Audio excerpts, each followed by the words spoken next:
प्रभु तेरी वाणी जीवन की रोटी, नयनों की ज्योति, अंधेरा मिटाती।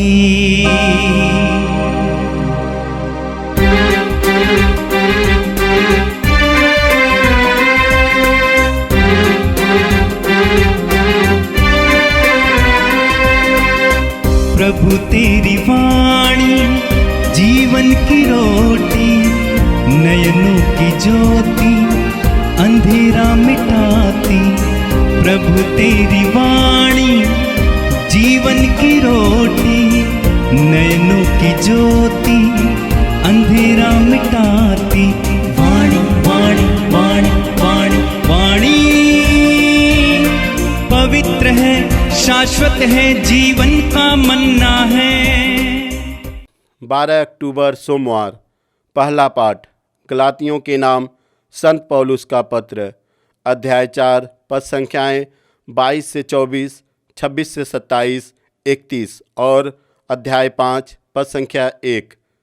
धर्म ग्रंथ में लिखा है कि इब्राहिम के 2 पुत्र थे, एक दासी से और एक स्वतंत्र पत्नी से। दासी के पुत्र का जन्म प्रकृति के अनुसार हुआ, किंतु स्वतंत्र पत्नी के पुत्र का जन्म प्रतिज्ञा के अनुसार। इन बातों का एक लाक्षणिक अर्थ है। वे 2 स्त्रियां 2 विधानों की प्रतीक है।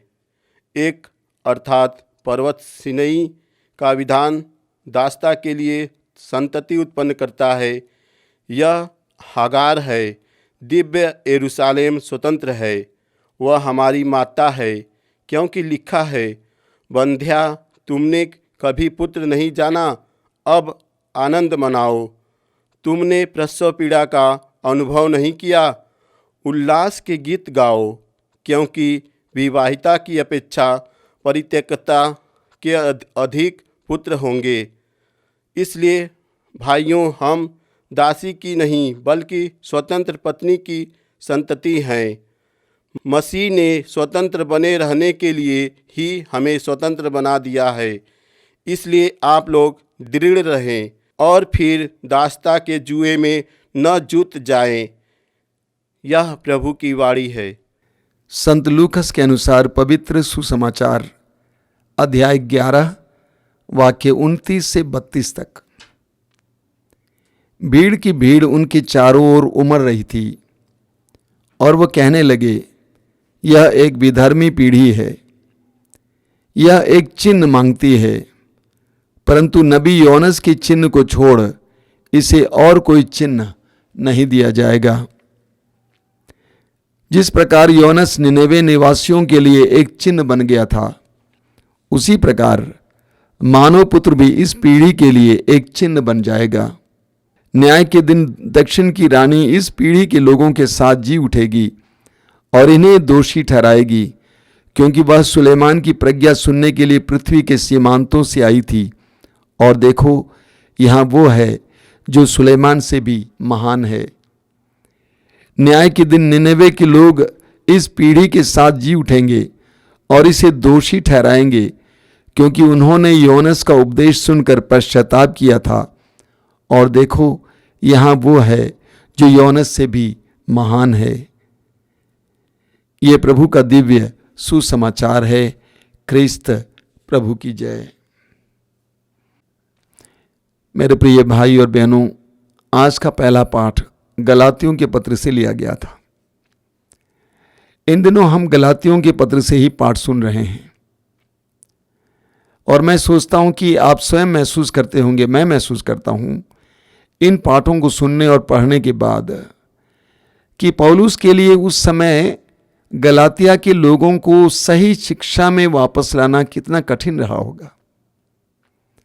बड़े मजे की बात है कि पौलुस ने वहां की जनता को प्रभु यीशु के बारे में सुसमाचार सुनाया और उन्होंने यीशु पर विश्वास किया और उन्होंने यीशु को ग्रहण किया, स्वीकार किया, यीशु के नाम पर यहां तक कि बपतिस्मा ग्रहण किया।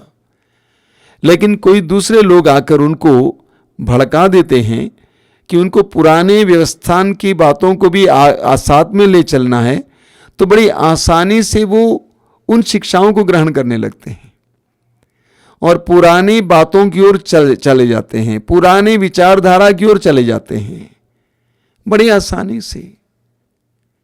और उनको दुरुस्त करने के लिए पौलुस को कितनी कठिनाई झेलना पड़ रहा है। मनुष्य का यह स्वभाव होता है, मनुष्य पुरानी चीजें छोड़ना नहीं चाहता है, छोड़कर 2 कदम आगे जाता है, उसके बाद फिर वापस आता है। यहूदी नियमों, कर्मकांड इत्यादि को वे लोग छोड़ दिए थे और यीशु पर विश्वास करना शुरू किए थे, लेकिन फिर वे वापस जाते हैं। पुराने विचारधारा को त्यागना मनुष्य के लिए बहुत कठिन होता है। पुराने रिवाजों को, पुरानी परंपरा को छोड़ना मनुष्य के लिए बहुत कठिन होता है। हम जानते हैं कि यहूदी धर्म में नियम पर, संहिता पर बहुत जोर दिया जाता था। नियमों का अक्षरशः पालन करना, जैसे प्रभु ने कहा उसका अक्षरशः पालन करना, और कर्म कांड का पालन करना, जैसे कर्म कांड में क्या क्या करना है बताया गया उसका पालन करना, बलिदान के बारे में इत्यादि के बारे में। इन 2 बातों पर यहूदी धर्म के लोग जुड़े हुए थे, आधारित जीवन जीते थे। संत पौलुस आज के पहले पाठ में आपने सुना, विश्वासियों के सामने, मसीहियों के सामने 2 उदाहरण देते कि पुराने विधान के लोग हागार की संतान हैं और जो उस पर विश्वास करने वाले वो हागार की संतान है, दासी की संतान। लेकिन जो नए विधान के लोग हैं वे सारा की संतान हैं, स्वतंत्र नारी की संतान है। पौलुस इसके द्वारा लोगों के बताना चाहते हैं, विश्वासियों को समझाना चाहते हैं कि हम कर्मकांड के गुलाम नहीं हैं, हम नियम के गुलाम नहीं हैं, बल्कि पवित्र आत्मा के द्वारा हमें स्वतंत्रता मिली है। पवित्र आत्मा के द्वारा हम स्वतंत्र किए गए हैं। आगे अंत में संत पौलुस कहते हैं, इसीलिए एक विश्वासी, एक मसीही पवित्र आत्मा के द्वारा संचालित हैं, ना कि नियमों के द्वारा संचालित हैं। बहुत ही बारीक की बात है। एक विश्वासी नियमों से संचालित नहीं है, ये करना चाहिए, वो करना चाहिए, उससे बढ़कर पवित्र आत्मा के द्वारा संचालित है। पेंतेकोस्त के दिन शिष्य पवित्र आत्मा का अभिषेक प्राप्त करने के बाद पवित्र आत्मा के अधीन हुए और उस समय से शिष्य पवित्र आत्मा के अनुसार चलने लगे। प्रभु यीशु ने स्वयं कहा है, यूहन्ना के सुसमाचार के अध्याय 3 उसके वाक्य 8 में प्रभु कहते हैं, जो शरीर से जन्मा शरीर है, लेकिन जो आत्मा से जन्मा है वो आत्मा है। वाक्य 8 में कहते हैं, पवन जहां चाहे वहां बहता है, तुम नहीं जानते कि कहां से आया कहां जाता है, जो आत्मा में जन्मा है इसी तरह है। पेंतेकोस्त के दिन से प्रभु यीशु के शिष्य पवित्र आत्मा के द्वारा संचालित किए गए थे। हम प्रभु यीशु के जीवन को लेंगे, प्रभु यीशु पवित्र आत्मा के द्वारा संचालित किए गए थे। यरदन नदी में यूहन्ना बपतिस्ता से बपतिस्मा ग्रहण करने के बाद वचन में लिखा हुआ है कि पवित्र आत्मा उस पर उतर आया। उसके बाद आगे हम पढ़ेंगे, वही पवित्र आत्मा प्रभु यीशु को निर्जन प्रदेश ले जाता है। उसी पवित्र आत्मा के सामर्थ्य से परिपूर्ण होकर प्रभु यीशु गलीलिया चले जाते हैं। उस समय से उसी पवित्र आत्मा से के सामर्थ्य से भरकर प्रभु यीशु चिन्ह और चमत्कार प्रकट करते हैं। यानी प्रभु यीशु पवित्र आत्मा के द्वारा संचालित और पवित्र आत्मा से भरे हुए थे। प्रभु यीशु के शिष्य भी, प्रेरित भी पवित्र आत्मा से भर गए थे और पवित्र आत्मा के द्वारा संचालित किए गए थे। पेंतेकोस्त के बाद शिष्य पवित्र आत्मा से संचालित हुए थे। एक विश्वासी, एक मसीही पवित्र आत्मा के द्वारा संचालित है। पवित्र आत्मा हमें बताएगा ये करना, ये नहीं करना। नियमों का पालन हम करेंगे, लेकिन हम नियमों के गुलाम नहीं बनेंगे। कुछ कर्मकांड कलीसिया में हैं, लेकिन हम कर्मकांड के गुलाम नहीं बनेंगे। हम पवित्र आत्मा के द्वारा संचालित हैं। आज के सुसमाचार में हमने देखा कि वचन में लिखा हुआ है, भीड़ की भीड़ उनके चारों ओर उमड़ रही थी। बहुत बड़ी भीड़ प्रभु के चारों ओर उमड़ रही थी। प्रभु बहुत बड़े बड़े चिन्ह और चमत्कार प्रकट करते थे। ये देखकर बहुत बड़ी भीड़ प्रभु के चारों ओर इकट्ठी हो गई। लेकिन प्रभु ने उस भीड़ के मन को परख लिया। प्रभु ने उस भीड़ के मन को परख लिया। यूहन्ना अध्याय 2 वाक्य 25 में लिखा हुआ है कि प्रभु को मालूम था कि इंसान के मन में क्या बीत रहा है। प्रभु जानते थे कि वे चिन्ह देखने के लिए इकट्ठे हुए हैं।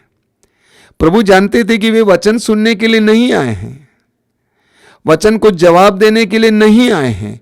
वे चिन्ह देखने के लिए इकट्ठे हुए थे कि ये कौन कौन सा चिन्ह प्रकट करता है, चमत्कार करता है। चिन्ह देखने के लिए इकट्ठे हुए थे। आज भी बहुत सारे विश्वासी, बहुत सारे मसीही प्रभु की ओर से सिर्फ चिन्ह देखना चाहते हैं, वचन कम लोग सुनना चाहते हैं। जहां भी चिन्ह प्रकट किया जाता है वहां पे देखिए भीड़ की भीड़ इकट्ठी होती है। जहां पे चमत्कार होते हैं वहां पे भीड़ की भीड़ इकट्ठी होती है। लेकिन वचन सुनने वाले, वचन का अनुपालन करने वाले बहुत कम है। तो उस समय प्रभु ने देखा कि ये भीड़ चिन्ह देखने के लिए इकट्ठी हुई है, ना कि वचन सुनने के लिए। जो लोग चिन्ह देखने के लिए इकट्ठे होते हैं, जो लोग सिर्फ चमत्कार अपने जीवन में चाहते हैं, जो लोग प्रभु से सिर्फ कृपादान चाहते हैं, वे प्रभु की शिक्षाओं का जवाब देने को तैयार नहीं होते हैं। वे प्रभु की शिक्षाओं के अनुसार जीने के लिए तैयार नहीं होते हैं। लेकिन जो प्रभु के वचनों को ध्यान से सुनते हैं, उसके लिए कान देते हैं, वे प्रभु के वचनों को ग्रहण करने और उसके अनुसार जीने का प्रयास करते हैं। जो प्रभु के वचनों को सुनने के तत्पर हैं, वो जीने के लिए भी तत्पर होंगे। आगे प्रभु यीशु कहते हैं कि तुम चिन्ह ढूंढकर मेरे पास आए हो, मेरे पास दूसरा चिन्ह नहीं है। जिस तरह पुराने विधान में हम नबी योना के बारे में पढ़ते हैं, निनेवे के लोगों के लिए योना एक चिन्ह बना। वो क्या था? योना जो समुद्र में फेंका गया, उसके बाद एक मच्छ उसको अपने पेट में ले लेता है और जाकर 3 दिन के बाद निनेवे के तट पर उगल देता है। उसी तरह प्रभु कहते हैं मानव पुत्र भी एक चिन्ह बनेगा। उस समय से योना चिन्ह बना। योना जो बोलता था, लोग उस पर विश्वास करते थे, उसकी बात को माने, और पूरे निनेवे के लोगों ने पश्चाताप किया और आगामी विपत्ति से बच गए। आगे प्रभु कहते हैं कि मैं भी एक चिन्ह बनकर आया हूं। प्रभु यीशु ने पश्चाताप का ही सुसमाचार सुनाया था। प्रभु यीशु की पहली घोषणा मत्ती के अनुसार और मार्कुस के अनुसार क्या था? पश्चाताप करो। तो प्रभु यीशु पश्चाताप का सुसमाचार सुनाते थे, लेकिन प्रभु के समय के बहुत कम लोगों ने उनको जवाब दिया।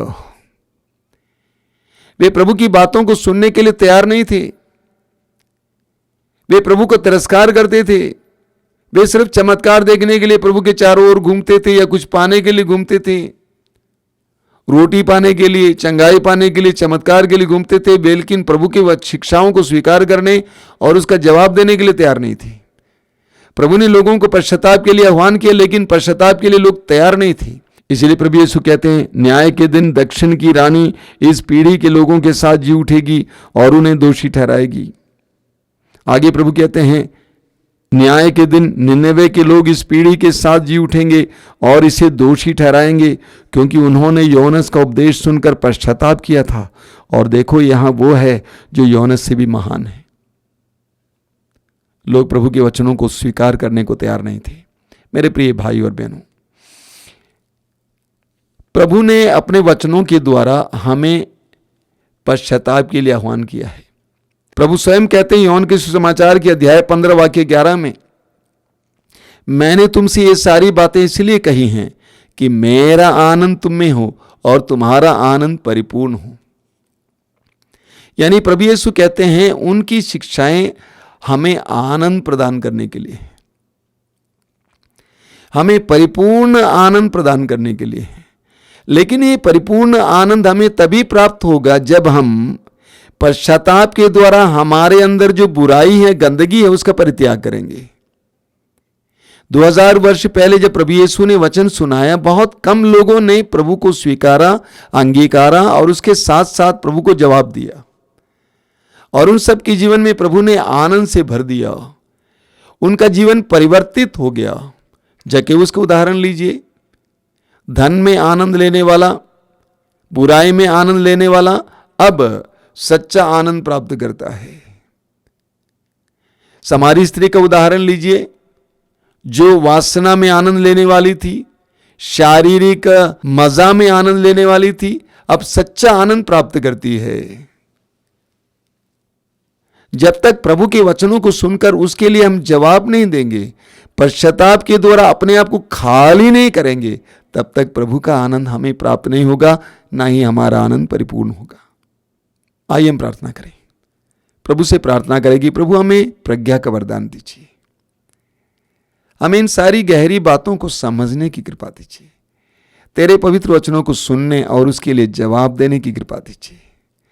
तू हमें अपने वचनों के द्वारा परिवर्तन के लिए आह्वान करता है। तेरे वचनों को स्वीकार करने की कृपा दीजिए यीशु, उसके लिए जवाब देने की कृपा दीजिए यीशु, इस प्रकार सच्चा आनंद ग्रहण करने की कृपा दीजिए यीशु। प्रभु यीशु, इन वचनों को सुनने वाले मेरे भाई बहनों को आशीर्वाद दीजिए। तेरे पवित्र वचनों के द्वारा तू उससे बोला है, प्रभु यीशु जवाब देने की कृपा दीजिए। सच्चे पश्चाताप के द्वारा तेरे आनंद को स्वीकार करने की कृपा दीजिए। आज का दिन उनके लिए आनंद का दिन बने। आमीन। प्रभु तेरी वाणी जीवन की रोटी, नयनों की ज्योति अंधेरा मिटाती। वाणी वाणी वाणी वाणी वाणी पवित्र है, शाश्वत है, जीवन का मन्ना है।